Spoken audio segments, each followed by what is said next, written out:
Students, welcome to next lecture of vector algebra. तो आज जैसा कि मैंने आपको बताया था पिछले लेक्चर में कि आज हम लोग क्रॉस प्रोडक्ट पे बेस्ड एनसीईआरटी के प्रॉब्लम्स को करेंगे, है ना। तो देखिए जैसा कि 10.4 एक्सरसाइज में क्रॉस प्रोडक्ट पर बेस्ड प्रॉब्लम्स को दिया गया है।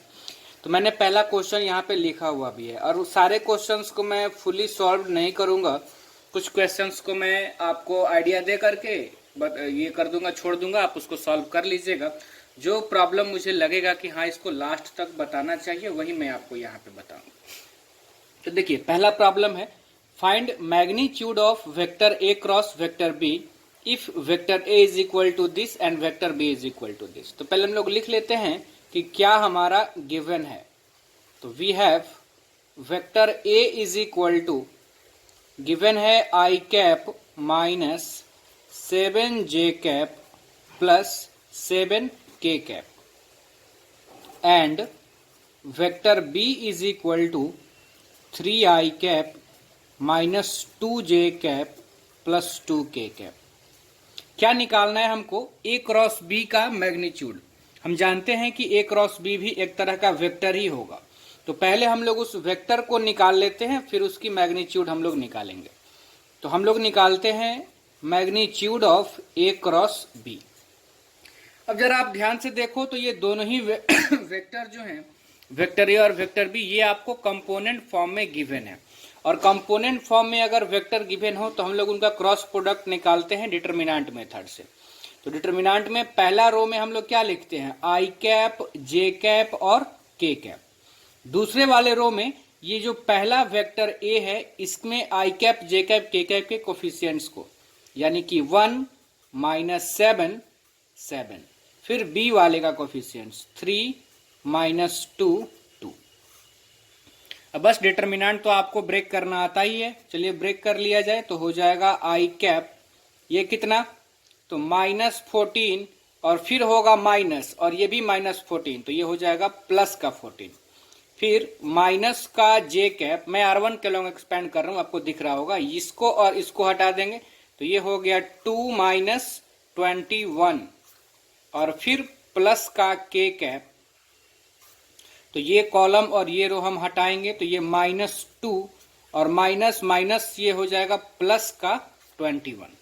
तो यहां से हम लोगों को क्या मिल गया? ये तो हो गया 0 आई कैप और ये -19, तो ये माइनस माइनस प्लस हो जाएगा 19 जे कैप और ये भी प्लस हो जाएगा 19 के कैप। और हम लोग बोल सकते हैं कि वेक्टर ए क्रॉस वेक्टर बी हमारा कितना आया? 19 j cap plus 19 k cap. This implies that magnitude of vector A cross vector b is equal to, बस इस वेक्टर का मैग्नीट्यूड निकालना। आई कैप का कोफिशिएंट्स नहीं है, मीन्स वो 0 है। तो अगर वो रहता भी तो हम लोग क्या करते हैं कि 0 का स्क्वायर लिखते, तो 0 का स्क्वायर कितना हो जाएगा? 0 ही हो जाएगा। तो इसीलिए आई कैप लिखें या ना लिखें कोई फर्क नहीं पड़ता है। तो हम लोग लिखेंगे जे कैप यानी कि 19 का स्क्वायर, जे कैप के कोफिशिएंट्स का स्क्वायर प्लस के कैप के कोफिशिएंट्स का स्क्वायर। तो ये आ जाएगा कितना? 19√2। तो ये हमारा आंसर हो गया, इसका मैग्नीट्यूड हो गया। बढ़ते हैं नेक्स्ट प्रॉब्लम की तरफ। देखिए नेक्स्ट क्वेश्चन सेकंड नंबर, ये भी अच्छा क्वेश्चन है, इसको मैं पूरा सॉल्व कर देता हूं। देखिए इसमें क्या कहा जा रहा है कि आपको एक यूनिट वेक्टर फाइंड करना है ना। फाइंड ए यूनिट वेक्टर, ऐसा यूनिट वेक्टर जो परपेंडिकुलर हो इन दोनों वेक्टर के, vector a plus vector b and vector a minus vector b. तो मैंने आपको कॉन्सेप्ट में बताया था इसको डिफाइन करते समय कि जो हमारा डिफिनीशन जो आता है क्रॉस प्रोडक्ट का, a cross b is equal to magnitude of A magnitude of B sine theta, और फिर हम लोग लिखते थे वहां एन कैप। तो मैंने आपको वहां बताया था कि एन कैप जो है वो एक यूनिट वेक्टर है जो दोनों ही वेक्टर ए और बी पे परपेंडिकुलर होता है। तो वैसा ही ना हमको यूनिट वेक्टर बताना है जो इन दोनों वेक्टर पे परपेंडिकुलर है, यानी हमको इन दोनों वेक्टर के लिए एन कैप निकालना है।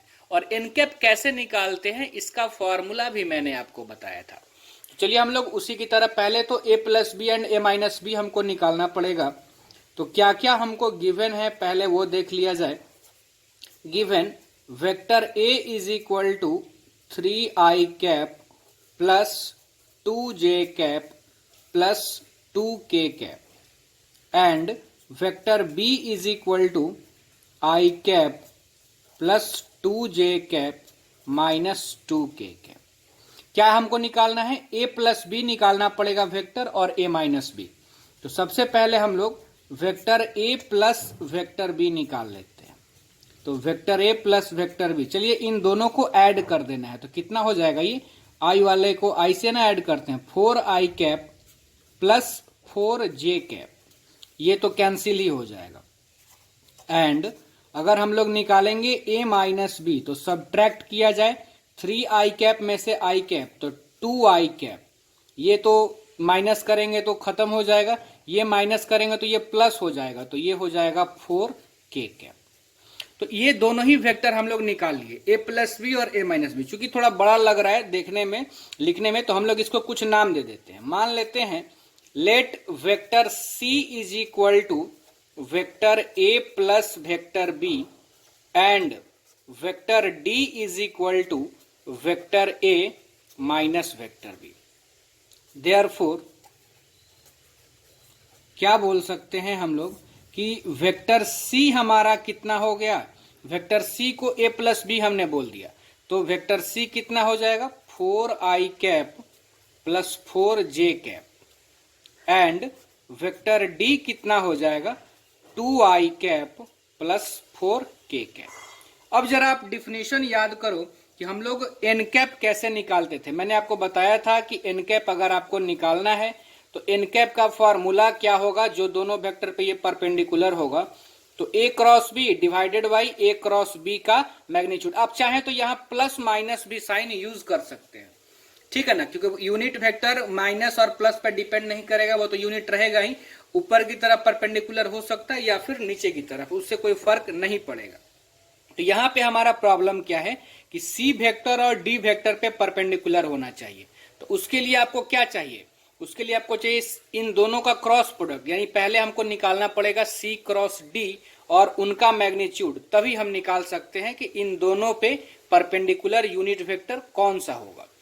तो देखिए सबसे पहले अब हम लोग निकालते हैं इनका क्रॉस प्रोडक्ट। तो C क्रॉस D अगर हम लोग निकालेंगे तो हम जानते हैं कि डिटर्मिनेंट मेथड से निकालेंगे i cap j cap k cap. C में i कैप का 4, j कैप का 4 और ये j कैप k कैप नहीं है तो 0। ये D वाले वेक्टर में i कैप का 2, j कैप नहीं है तो 0 और k कैप का 4। तो देखिए हमारा वेक्टर क्या हो जाएगा, ये देखिए i कैप में ये 16 माइनस 0 तो 16i कैप, फिर माइनस j कैप लेंगे तो ये कॉलम और ये रो हम छोड़ देंगे, तो ये 16 ये भी 0 तो माइनस 16j कैप, फिर k कैप लेंगे तो इसको और इसको छोड़ देंगे तो ये 0 माइनस 8 है ना, ये 0 माइनस 8 तो माइनस 8 k कैप। ये हो गया हमारा vector C cross vector D।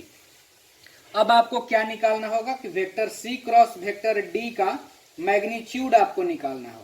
तो जब आप इसका मैग्नीट्यूड निकालेंगे, this implies that magnitude of vector C cross D, तो ये हो जाएगा अंडर रूट 16 का स्क्वायर, तो 16 का स्क्वायर आप कर लें तो कितना हो जाएगा 256 प्लस माइनस 16 का भी 256 और माइनस 8 का 64, ये शायद आपको आ जाएगा 24। अब करके देख लीजिएगा, ये आ जाएगा 24। देयरफॉर यूनिट वेक्टर आपको निकालना था जो उन दोनों पे परपेंडिकुलर हो। तो unit vector perpendicular to vector C and vector D is equal to, मैंने बताया प्लस माइनस भी ले सकते हैं, तो C cross D divided by C cross D का मैग्नीट्यूड।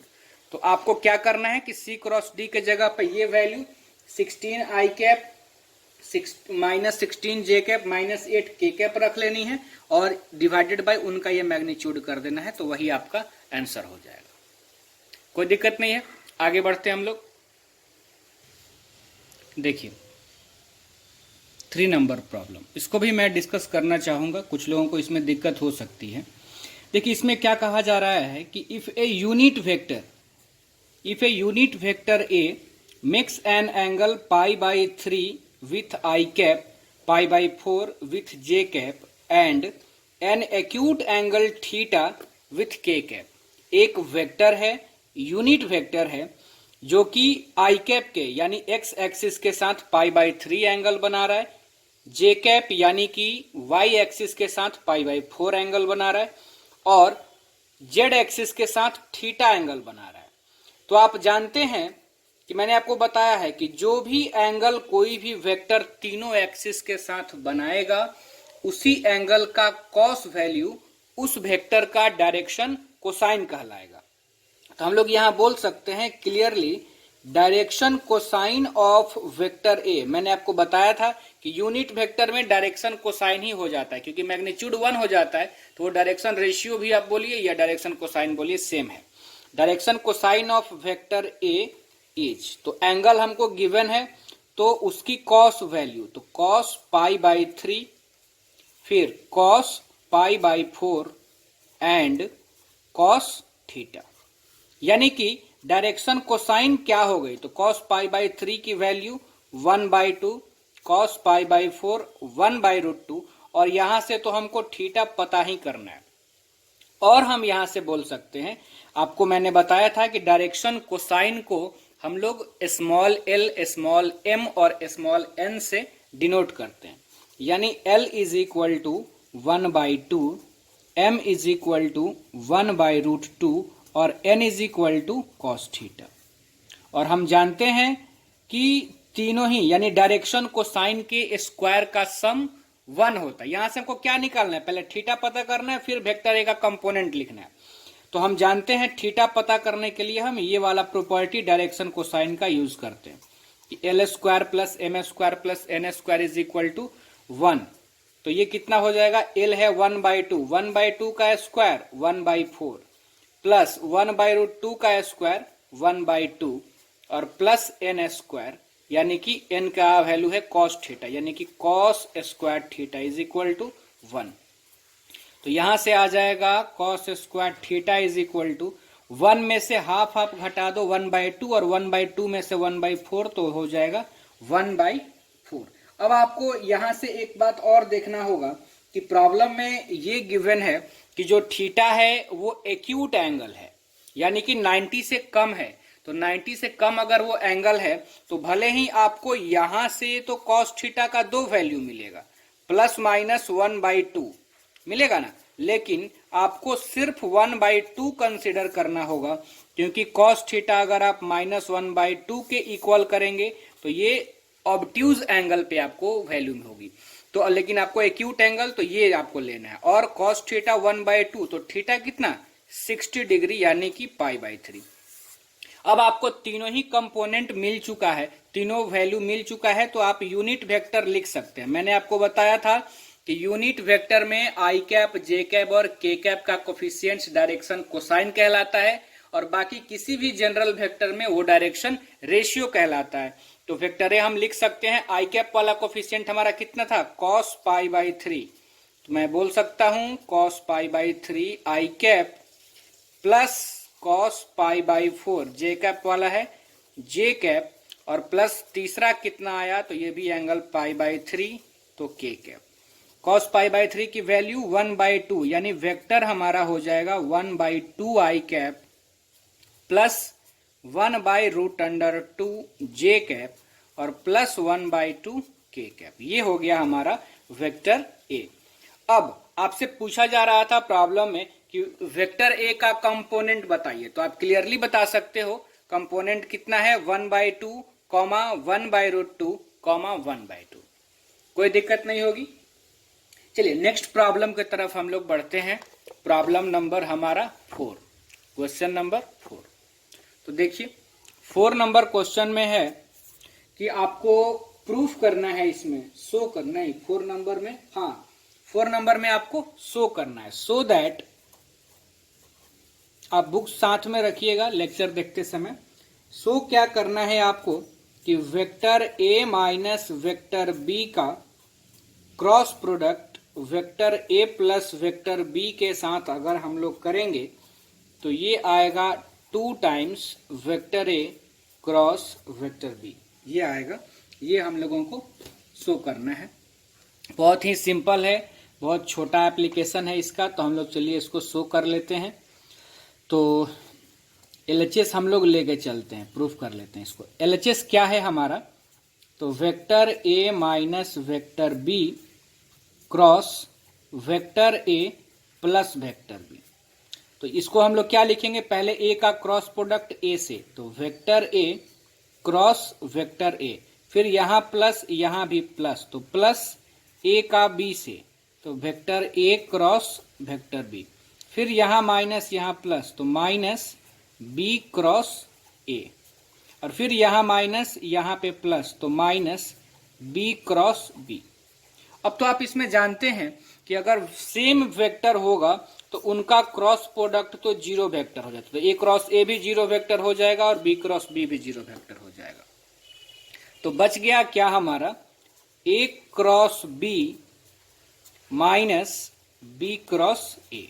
और आप पढ़े हुए हैं प्रॉपर्टीज ऑफ क्रॉस प्रोडक्ट में कि अगर वेक्टर्स को इंटरचेंज करेंगे तो साइन बदल जाएगा, तो हम लोग ए को पहले और बी को बाद में ले जाएंगे, तो ये हो जाएगा प्लस में ए क्रॉस बी, माइनस हो गया प्लस, और ये आप ऐड कर देंगे तो ये हो जाएगा 2 टाइम्स ए क्रॉस बी, जो कि हमारा RHS है। बहुत सिंपल प्रॉब्लम था ये।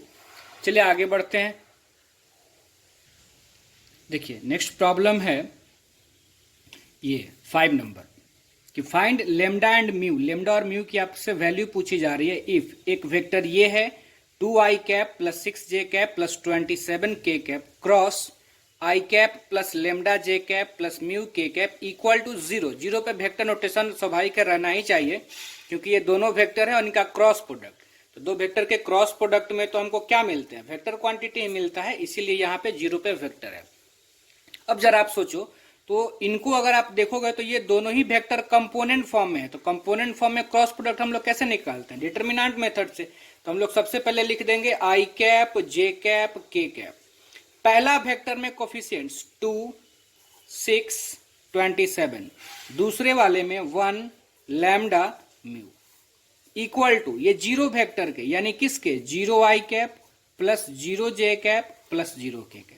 अब आपको करना क्या है कि आप इसको एक्सपेंड कर लीजिए और आई कैप का जो कोफिशिएंट्स आएगा, जैसे आई कैप का क्या आएगा, देखो आप 6 म्यू माइनस 27 लेमडा, तो इसको भी आपको 0 से इक्वेट करना होगा। माइनस जे कैप का देखो, इसको छोड़ोगे आप और इसको छोड़ोगे तो जे कैप का कोफिशिएंट आएगा कितना, माइनस जे कैप 2 म्यू माइनस 27। अब ये 0 के बराबर, तो 2 म्यू माइनस 27 इक्वल टू 0, तो म्यू हो जाएगा आपका 27/2। सिमिलरली आप लेमडा भी निकाल सकते हैं। तो बस क्या करना है, आप एक्सपैंड कर लीजिए।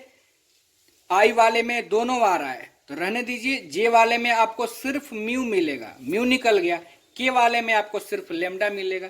के कैप वाले में देखिए क्या मिलेगा, इस कॉलम और इस रो को आप छोड़िएगा ना, तो 2 लेमडा माइनस 6 और कोफिशिएंट इधर के कैप का 0 है तो 0 कर दें तो लेमडा हमको मिल गया 3। तो बहुत सिंपल सा ये प्रॉब्लम है, इसको आप कर लीजिएगा, इसलिए मैं इसको ड्रॉप कर रहा हूं। आगे बढ़ रहे हैं हम लोग। ये देखिए काफी अच्छा प्रॉब्लम है ये, इसको समझते हैं हम लोग 6 नंबर को। इसमें क्या दिया हुआ है कि गिवन दैट दो वेक्टर ए और बी उनका डॉट प्रोडक्ट भी 0 है, ए डॉट बी कितना है 0, एंड ए क्रॉस बी भी 0 वेक्टर है। ये तो स्वाभाविक आपको समझ में आ रहा होगा कि डॉट प्रोडक्ट में स्केलर क्वांटिटी, इसलिए 0 पे वेक्टर नोटेशन नहीं है। क्रॉस प्रोडक्ट में वेक्टर क्वांटिटी मिलता है, इसलिए 0 पे वेक्टर नोटेशन है। कहा जा रहा है कि ए और बी ऐसे वेक्टर हैं जिनका डॉट प्रोडक्ट भी 0 है और इनका क्रॉस प्रोडक्ट भी 0 है। तो what can you conclude about vectors a and vector b. तो आप वेक्टर ए और वेक्टर बी के बारे में क्या कंक्लूजन यहां से आप निकाल सकते हैं। तो चलिए देखा जाए। We have vector a dot vector b is equal to 0। तो जरा आप बताओ, आप जानते हैं कि अगर ए डॉट बी 0 है तो हमारे दिमाग में यहां से क्या क्या आता है कि ए डॉट बी अगर 0 है तो या तो वेक्टर ए हमारा 0 वेक्टर होगा, या फिर वेक्टर बी हमारा 0 वेक्टर होगा, या फिर वेक्टर ए परपेंडिकुलर होगा वेक्टर बी के। दो वेक्टर का अगर डॉट प्रोडक्ट हम 0 देखते हैं तो यही हमारे दिमाग में आता है, इसको हम रिजल्ट नंबर 1 मान लेते हैं। और अगर दो वेक्टर का क्रॉस प्रोडक्ट अगर हम 0 वेक्टर देखते हैं तब हमारे दिमाग में आता है कि क्या क्या पॉसिबिलिटीज हैं दो वेक्टर के क्रॉस प्रोडक्ट 0 होने का। तो either vector A is equal to 0 vector और vector b is equal to 0 vector और vector a parallel to vector b. आप चाहें तो कोलिनियर भी लिख सकते हैं या इतना से भी आपका काम हो जाएगा। तो क्रॉस प्रोडक्ट 0 कब होगा? जब ये 0 हो, ए 0 हो या बी 0 हो या फिर पैरेलल हो। तो अब जरा आप ये कंक्लूजन निकालो कि ए डॉट बी 0 इतने केस में, ये 0 इस केस में, तो दोनों अगर 0 है तो एक बात तो क्लियर है, कभी भी दो वेक्टर ए और बी परपेंडिकुलर और पैरेलल तो साथ में नहीं हो सकते। आप खुद सोच के देखिए ना, ऐसा होगा क्या कि कभी दो वेक्टर के बीच का एंगल 90 डिग्री हो और उसी समय उसी के बीच का एंगल 180 डिग्री या 0 डिग्री भी हो? ऐसा संभव नहीं है। तो हम लोग यहां से लिख सकते हैं, but vector a and vector b can not be perpendicular और parallel, perpendicular and parallel simultaneously, simultaneously एक साथ ये पैरेलल या परपेंडिकुलर नहीं हो सकते। तो इसका मतलब क्या हुआ कि अगर दोनों को 0 होना है तो ये दोनों हो सकता है, ये वेक्टर ए भी 0 हो या वेक्टर बी भी 0 हो। देयरफॉर हमारा कंक्लूजन ये है कि अगर दोनों 0 है तो सिर्फ यही पॉसिबल है कि either vector A is equal to 0 vector और vector b is equal to 0 या बोथ, या दोनों भी 0 हो सकता है। तो ये हमारा कंक्लूजन निकलेगा यहां से। उम्मीद है कि आपको समझ में आया होगा। आगे हम लोग बढ़ते हैं प्रॉब्लम नंबर 7 की तरफ।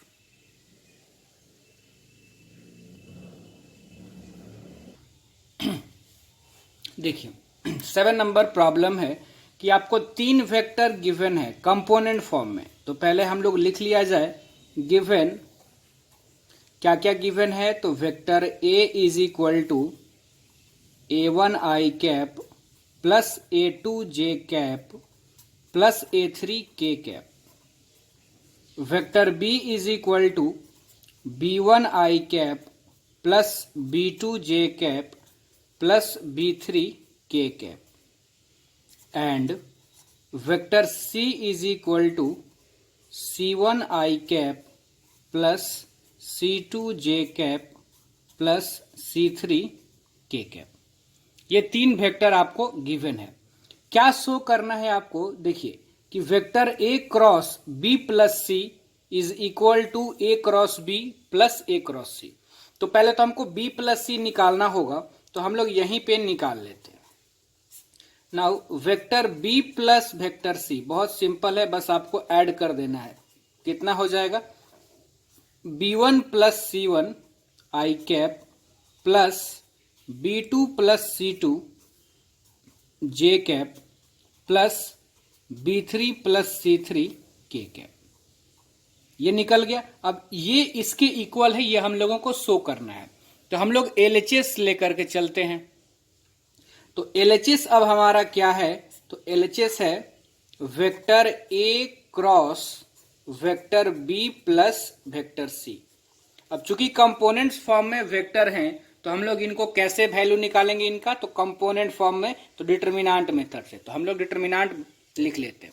सबसे पहले i cap j cap k cap. पहला वेक्टर है a, तो इसका कोफिशिएंट्स a1 a2 a3 और b प्लस c। तो b प्लस सी में i कैप का कोफिशिएंट है b1 plus c1, j cap का है b2 प्लस c2 और k कैप का है b3 प्लस c3। तो ये इक्वल टू है। अब आप याद कीजिए कि मैंने आपको डिटर्मिनेंट जब पढ़ाया था तो उनके प्रॉपर्टीज में मैंने आपको एक बताया था कि अगर किसी डिटर्मिनेंट के किसी एक रो में या किसी एक कॉलम में 2 या 2 से ज्यादा टर्म्स अगर सम के रूप में हो तो हम लोग उनको दो अलग अलग डिटर्मिनांट के फॉर्म में लिख सकते हैं। उम्मीद है आपको याद होगा, याद नहीं होगा तो आप एक बार प्रॉपर्टीज देखिएगा डिटर्मिनांट का। आई थिंक ये सेकेंड लास्ट प्रॉपर्टी था जो मैंने आपको बताया था। तो इसको हम लोग डिटर्मिनांट के प्रॉपर्टीज से ऐसे लिख सकते हैं, आई कैप जे कैप के कैप, फिर A1 A2 A3, और यहां से हमने ले लिया B1 B2 B3। आपको याद होगा प्रॉपर्टीज, अगर याद आ रहा होगा कि उसमें डिटर्मिनांट में मैंने पहला रो में अल्फा बीटा और गामा ले लिया था, तो अल्फा बीटा गामा, और फिर मैंने उनको दो अलग अलग डिटर्मिनांट में एक्सप्रेस करके बताया था। तो उसी प्रॉपर्टी का हम लोग यहाँ पे यूज कर रहे हैं। तो आई कैप जे कैप के कैप A1 A2 A3, और फिर यहाँ क्या हो जाएगा C1 C2 C3। हाँ, आपको याद होगा, इतना तो जरूर याद होगा कि डिटर्मिनांट को हम लोग मैट्रिक्स की तरह नहीं जोड़ते हैं। हाँ, तो यहाँ पर हम इसलिए ऐसा लिख पा रहे हैं क्योंकि हम देख रहे हैं कि तीसरे रो में दो टर्म्स समेशन के रूप में हैं, तो हमने उनको सेपरेट कर दिया अलग अलग। ये करने के बाद आप ब्रैकेट में वहां लिख लीजिएगा जरूर कि by using property of determinant, ठीक है ना, आप इसको लिख दीजिएगा ब्रैकेट में। और अब आप जरा मुझे ये बताइए कि इसको हम क्या लिखेंगे। देखिए आई कैप जे कैप के कैप है, फिर वेक्टर ए का कोफिशिएंट्स और फिर वेक्टर बी का कोफिशिएंट्स। तो इस डिटर्मिनांट फॉर्म को हम लोग लिख सकते हैं वेक्टर ए क्रॉस वेक्टर बी, है ना, और प्लस यहां पे ए है ए का, यहां पे सी का, तो इसको हम क्या लिख सकते हैं वेक्टर ए क्रॉस वेक्टर सी। यही हम लोगों को शो करना था, जो कि हमारा RHS है। तो ये प्रूफ हो गया। आगे बढ़ते हैं नेक्स्ट प्रॉब्लम की तरफ। देखिए 8 नंबर प्रॉब्लम, ऐसा प्रॉब्लम हम लोग एक बार डॉट प्रोडक्ट में किए हैं, बस उसी तरह का है। यहाँ पे क्रॉस प्रोडक्ट का कॉन्सेप्ट है। कहा जा रहा है कि if either vector A is equal to 0 और vector B is equal to 0 then A cross B 0। ये तो सही है 100%। आगे कहा जा रहा है इज द कन्वर्स ट्रू, क्या इसका उल्टा भी सही है। इसका मतलब अगर A क्रॉस B 0 है तो क्या यह जरूरी है कि वेक्टर को 0 वेक्टर होना ही पड़ेगा। तो आप अच्छे तरीके से जानते हैं कि जरूरी नहीं है, क्योंकि अगर वेक्टर पैरेलल या कोलिनियर होंगे तो भी उनका क्रॉस प्रोडक्ट 0 हो जाएगा, जबकि वो दोनों वेक्टर 0 वेक्टर नहीं होंगे। लेकिन इसी को हमको दिखाना है एग्जाम्पल से। तो हम जानते हैं कि जो वेक्टर का क्रॉस प्रोडक्ट हम लोग दिखाते हैं कंपोनेंट फॉर्म में, जो हम वेक्टर यहाँ पे एग्जाम्पल में लेंगे, तो डिटर्मिनांट मेथड से हम लोग निकालते हैं कोफिशिएंट्स को। और हम ये भी जानते हैं कि अगर कोफिशिएंट्स डिटर्मिनांट में हमको दिखाना है, तो अगर कोफिशिएंट्स एक दूसरे पे, जैसे मान लीजिए एक डिटर्मिनांट का एक रो हो गया 1 2 3, दूसरा रो हो गया 2 4 6, तो वहां पर जो दो रो प्रोपोर्शनल हो जाते हैं तो डिटर्मिनांट की वैल्यू 0 हो जाती है। तो हमको वैसा ही एग्जाम्पल लेना होगा, या आप यूं समझे कि हमको दो पैरेलल या कोलिनियर हमको वेक्टर यहाँ पे लेना होगा एग्जाम्पल में, ताकि उनका क्रॉस प्रोडक्ट हम 0 दिखा दें और वो दोनों ही वेक्टर 0 नहीं रहेंगे।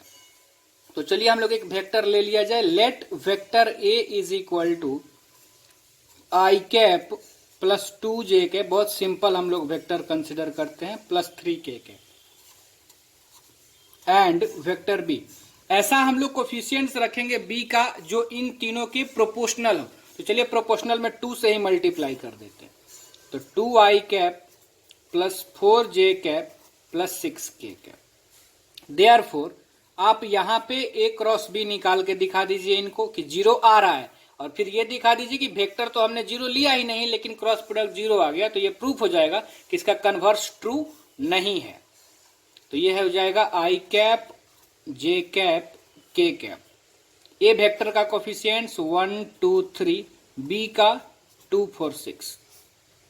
आप एक्सपैंड कर लीजिए R1 के लॉन्ग, तो आई कैप ये कितना 12 माइनस 12, फिर माइनस जे कैप, तो इसको और इसको हटाएंगे 6 माइनस 6, और प्लस के कैप, ये कॉलम और रो हटेगा तो ये 4 minus 4।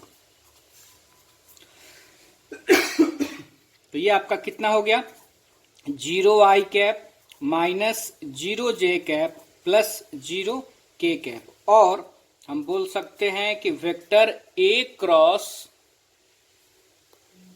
Vector B is equal to 0 vector. तो हम लोग बोल सकते हैं अब ना कि हियर वेक्टर ए जो हमने लिया था एग्जाम्पल वो भी जीरो वेक्टर नहीं है, वेक्टर बी जो हमने एग्जाम्पल लिया था वो भी जीरो वेक्टर नहीं, क्योंकि आप मैग्नीट्यूड देख ही रहे हो कि वो जीरो वेक्टर नहीं है। But vector A cross vector B क्या आ गया, जीरो वेक्टर।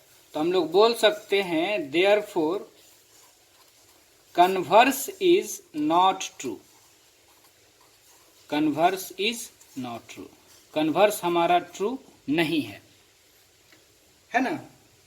समझ में आ गया होगा, ऐसा ही एग्जाम्पल हमने क्यों लिया है। चलिए आगे हम लोग बढ़ते हैं। देखिए नेक्स्ट प्रॉब्लम 9 नंबर और 10 नंबर, ये दोनों ही फॉर्मूला पुटिंग क्वेश्चन है, इसलिए मैंने इनको थोड़ा हिंट करके आपको छोड़ देता हूं, अब बना लीजिए। बिल्कुल बस फॉर्मूला में आपको पुट करना है। जैसे पहले आप 10 नंबर ही देखो ना, तो 10 नंबर में आपको ये गिवन है कि find the area of parallelogram जिसका एडजेसेंट साइड ये है, वेक्टर ए है और वेक्टर बी है। हमने पढ़ा था एरिया ऑफ पैरेललोग्राम कॉन्सेप्ट करके कि अगर किसी पैरेललोग्राम का दो एडजेसेंट साइड्स गिवन हो तो उसका एरिया क्या होता है। अगर एडजेसेंट साइड ए और बी हो तो उसका एरिया होता है ए क्रॉस बी का मैग्नीट्यूड, और चूंकि एरिया आपको लिखना है तो आप स्क्वायर यूनिट्स लिख लेंगे। अब यहां पर आपको क्या निकालना पड़ेगा, तो ए क्रॉस बी निकालना पड़ेगा। कंपोनेंट फॉर्म में है तो पहले आप आई कैप जे कैप के कैप, फिर 1 - 1 3, फिर 2 - 7 1, वेक्टर मिल जाएगा ए क्रॉस बी, और वेक्टर मिल जाएगा तो मैग्नीट्यूड आपको निकालने आता ही है, अंडर रूट आई कैप के कोफिशिएंट्स का स्क्वायर प्लस जे कैप के कोफिशिएंट्स का स्क्वायर प्लस के कैप के कोफिशिएंट्स का स्क्वायर। अब आप जरा 9 नंबर देखो, इसमें आपको ट्रायंगल का एरिया निकालना है। ट्रायंगल का वर्टिसेस गिवन है, ए का कोऑर्डिनेट है 1, 1, 2, बी का है 2, 3, 5 और सी का है 1, 5, 5। ठीक है ना, ट्रायंगल का एरिया निकालना है। तो हम लोग सीखे हुए हैं कि अगर ट्रायंगल का हमको दो साइड गिवन हो ए बी और बी सी तो उसका एरिया होता है 1/2 और magnitude of A B cross B C. ये फार्मूला हम लोगों ने सीखा था। तो बस आपको वेक्टर ए बी पहले निकालना होगा। तो वेक्टर ए बी कैसे निकलेगा ये आप जानते हैं, position vector of B minus position vector of A. Vector B C कैसे निकलेगा ये भी आप जानते हैं, position vector of C minus position vector of B. Vector आपको कंपोनेंट फॉर्म में मिलेंगे। पहले आप डिटर्मिनेंट मेथड से वेक्टर निकाल लीजिएगा, उनका क्रॉस प्रोडक्ट, फिर मैग्नीट्यूड और बाई 2 कर दीजिएगा, उतना स्क्वायर यूनिट आपका आंसर हो जाएगा। चलिए आगे हम लोग बढ़ते हैं। देखिए 11 नंबर ऑब्जेक्टिव क्वेश्चन है, 4 ऑप्शंस भी आपको दिए गए हैं। ऑप्शन में है एंगल आपको π/6, π/4, π/3, π/2। देखिए प्रॉब्लम में क्या कहा जा रहा है कि एक वेक्टर ए है जिसका मैग्नीट्यूड है 3, वेक्टर बी है जिसका मैग्नीट्यूड है √2/3 और ए क्रॉस बी एक यूनिट वेक्टर है। ए क्रॉस बी यूनिट वेक्टर है, तब आपको ए और बी के बीच का एंगल निकालना है। आप जानते हैं कि ए क्रॉस बी होता है ए का मैग्नीट्यूड बी का मैग्नीट्यूड साइन थीटा और एन कैप। अगर यूनिट वेक्टर है तो दोनों तरफ अगर हम लोग मैग्नीट्यूड ले लेंगे तो हम बोल सकते हैं कि ए क्रॉस बी यूनिट वेक्टर है, तो ए क्रॉस बी का मैग्नीट्यूड कितना हो जाएगा 1, और ए क्रॉस बी का मैग्नीट्यूड यही ना होगा क्योंकि इसकी तो वैल्यू 1 हो जाएगी। तो ये आ जाएगा magnitude of A magnitude of B sine theta is equal to 1। A का मैग्नीट्यूड ए का है 3 और बी का है, तो ये हो जाएगा 3 × √2/3 sine theta is equal to 1। तो यहां से आपको क्या मिल जाएगा, sine theta is equal to 1/√2। तो थीटा कितना हो गया π/4। तो एंगल निकल गया आपको π/4। जो भी ऑप्शन हो ये है आपका ऑप्शन नंबर बी, ये आपका करेक्ट आंसर। इसके बाद एक और आपका प्रॉब्लम बचता है 12 नंबर, जो मैं बिल्कुल पूरी तरह से छोड़ रहा हूं, आप उसको करके देखिएगा। और अब जो हमारा नया लेक्चर्स हम लोगों का वेक्टर पे होगा वो होगा आपके बोर्ड एग्जाम्स में आए हुए प्रॉब्लम्स, जो भी आपके बोर्ड एग्जाम्स में, और इसमें मिसलेनियस थोड़ा बचा हुआ है तो पहले मैं कुछ अच्छे लेवल के प्रॉब्लम्स को, जिससे कि आप कुछ और कॉन्सेप्ट सीख पाएंगे, कुछ प्रॉब्लम्स को मैं कराऊंगा। फिर हम लोग एनसीईआरटी के मिसलेनियस भी करेंगे और बोर्ड एग्जाम्स में आए हुए क्वेश्चंस भी करेंगे। ठीक है, तो इस लेक्चर में आज इतना ही। बाकी आप प्रैक्टिस कीजिए रेफरेंस बुक से भी, और कुछ प्रॉब्लम्स तो मैं कराऊंगा। ये मिनिमम रिक्वायरमेंट था हमारा, इसलिए मैंने इसको अभी कराया। ठीक है, थैंक यू।